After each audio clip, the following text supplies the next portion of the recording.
So this is the day we light the rose-colored candle in the Advent wreath, if you follow that tradition.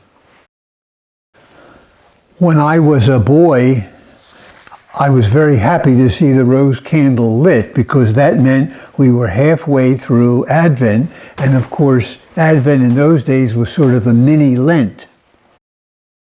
It was also halfway to Christmas, and there was great expectation for somebody of that age.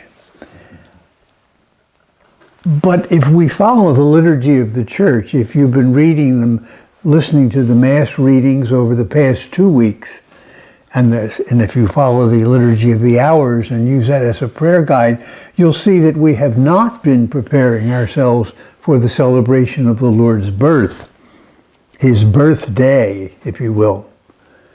We have been preparing ourselves to be more attuned to his return, to the so-called second coming of Christ. And that's very hard for us to get into our minds because we're not a people who like to wait. We like to be active, we like to be doing, we like to get into it, get it done, get there. You know what the day after Christmas will be like, because we've exhausted ourselves in preparation for the day.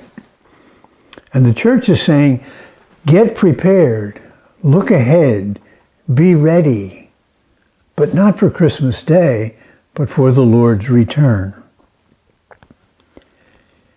We're living in a world which is very tumultuous right now. I think all of us are very discouraged after listening to the evening news or reading the morning paper because of all that's going on that is so bad in the world, in the political level, in the ecclesiastical level, in the neighborhoods of our cities, on our streets, everything's, and in the financial world, of course, everything seems to be going downhill.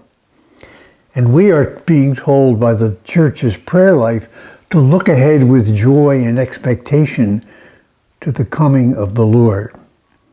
And that, of course, brings to mind the question, well, why isn't he coming? 2,000 years is a heck of a long time to stand at the bus stop and wait. Why isn't he coming? And I think the answer to that is probably because we are not really expecting him to come. We've lost sight of the return of the Lord in our religious perspective.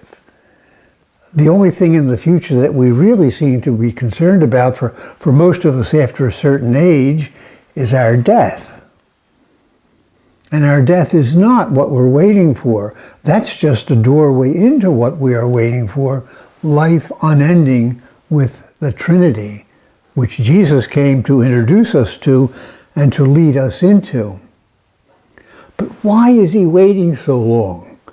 After he did all that he did in those days, those few years in Jerusalem and Galilee, why is he waiting so long? I think he's waiting for us, because he left us to prepare for his coming. Preparation means getting ready for something that's about to happen in the future.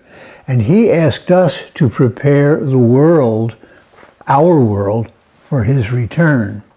Remember the parable about the king who went off? He went off to a foreign country and he left each of his servants with a certain amount of capital and said, work with this until I get back. And of course, 2 of them did, and he rewarded them. And the other guy said, now I kept it safe and gave it back to you as you gave it to me. That is an image of what's happening now in this time frame.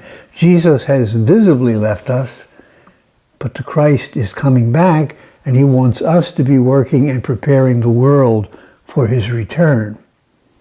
And it's rather sad if you look around historically, especially today, most of the horrors are taking place among people who are supposed to be his disciples.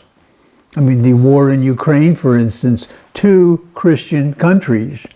So this is a time not for immediate preparation for Christmas, although we will still do that, but for getting the world ready for Christ's return, which means basically living human life as he showed us how to live it. Compassionately, always looking out for the welfare of the other person, always being concerned about the needs of others and not of our own.